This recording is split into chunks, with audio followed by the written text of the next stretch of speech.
காலம் இருந்தது.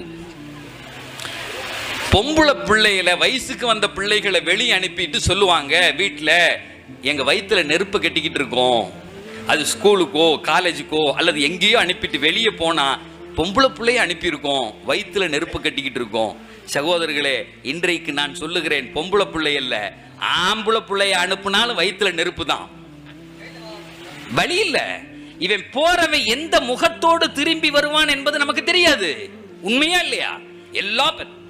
எல்லா பெற்றவர்களுக்கும் கவலை என்று சொன்னாலும் நித்தமும் 400 மாணவர்களை மிக சாதாரணமாக சந்திக்கிற வாய்ப்பை பெற்றவன் நான்.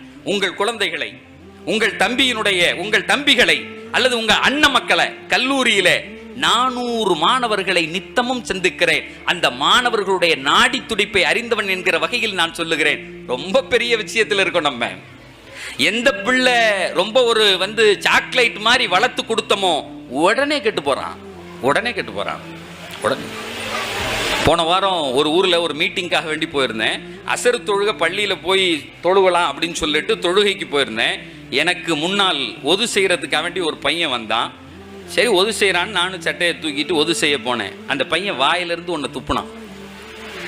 ஒரு லாகிரி பொருள், அது ஒரு போதை பொருள். பள்ளிக்கு வர்றானா, அதை துப்பிட்டு அந்த தண்ணியை தள்ளுறதுக்காக வேண்டி என்னை வேகமாக திரும்பி பார்த்துட்டு அந்த தண்ணியை தள்ளுறான். அதை தள்ளி அது வெளியே போயிடட்டும் அப்படிங்கிறதுக்காக வேண்டி அந்த மூட்டை மாதிரி ஒன்று, அந்த கூல் லிப் அப்படின்னு சொல்லிட்டு விற்கிறான்.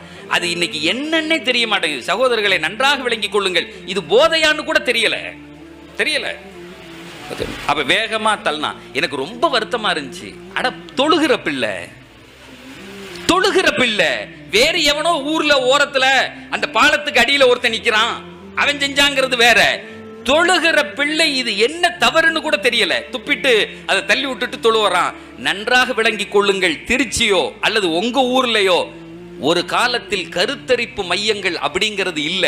இன்னைக்கு தெருவுக்கு தெரு இருக்கு, தெருவுக்கு தெரு கருத்தரிப்பு மையங்கள். அது ஏன் வந்தது தெரியுமா? எந்த ஒருவன் இந்த கூலிப்புங்க கூடிய இந்த போதையை வித்தானோ அவன் தான் கருத்தரிப்பு மையம் வச்சிருக்கான். அவனுக்கு தெரியும் இந்த பையன் இதை தின்னா இங்க தாண்டா வருவான். தெருவுக்கு தெரு பொட்டிக்கடை மாதிரி திருச்சியில பாருங்க, ஒரு ஏரியா முழுக்க கருத்தரிப்பு மையங்கள். எத்தனை புர்கா போட்ட தாய்மார்கள் அங்கே நிற்கிறார்கள், இரத்த கண்ணீர் வருகிறது. என்றைக்கு போனோம் நாம்?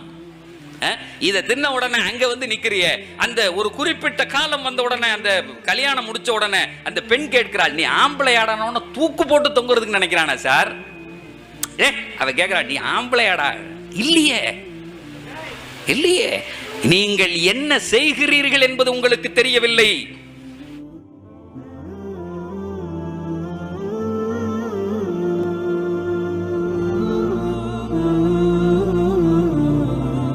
இன்று பல இளைஞர்களின் இதய துடிப்பாய் விளங்கிக் கொண்டிருப்பது கூலிப். கூலிப்பில் இருக்கும் நிக்கோட்டின் போன்ற பல கெமிக்கல்கள் காலர்ஜெனிக் ரிசெப்டார் என்ற சேனல் வழியாக உடலுக்குள் நுழைந்து ஆணுறுப்பில் அமைந்துள்ள இரத்த குழாய்களை சுருக்கி விரைப்புத்தன்மை இல்லாமல் விரைவில் விந்து வெளியேறுதல் போன்ற பாலியல் பிரச்சனைகளை உண்டாக்கிறது. இதயம், நுரையீரல், கல்லீரல், சிறுநீரகங்களையும் பாதிப்பிற்குள்ளாக்கிறது. இங்கு கவனிக்கப்பட வேண்டியது, ஒருவர் இந்த கூலிப்பை எடுக்க இந்த சேனல்களின் எண்ணிக்கைகளும் உடலில் அதிகமாகிறது. அதனால்தான் ஆரம்ப காலத்தில் ஒரு பையினில் கிடைக்கும் போதை பின்பு ஒருவருக்கு 5 பையினிலும் கிடைப்பதில்லை. எனவே அவர் இன்னும் அதிக பையினை வாங்கி உபயோகித்தே ஆக வேண்டும். இதனால் தான் கூலிப், கணேஷ், ஹான்ஸ், சைனிகைனி, விமல் போன்ற நிறுவனங்களின் லாபம் வருடந்தோறும் உயர்ந்து கொண்டே போகிறது. உதடு அல்லது ஈறுகளில் கொப்புளங்கள், உணவினை மெல்லுதல், விழுங்குதலில் சிரமம் ஏற்பட்டால் உடனடியாக மருத்துவரை அணுக வேண்டும். இது புற்றுநோயின் அறிகுறிகள். ஒரு பாக்கெட் கூலிப் 50 சிகரெட்களுக்கு சமம். இந்த காணொலியை பார்த்துவிட்ட பின்பும் இப்பழக்கத்தில் ஈடுபடுபவர்கள் முட்டாள்களே ஆவர். நன்றி.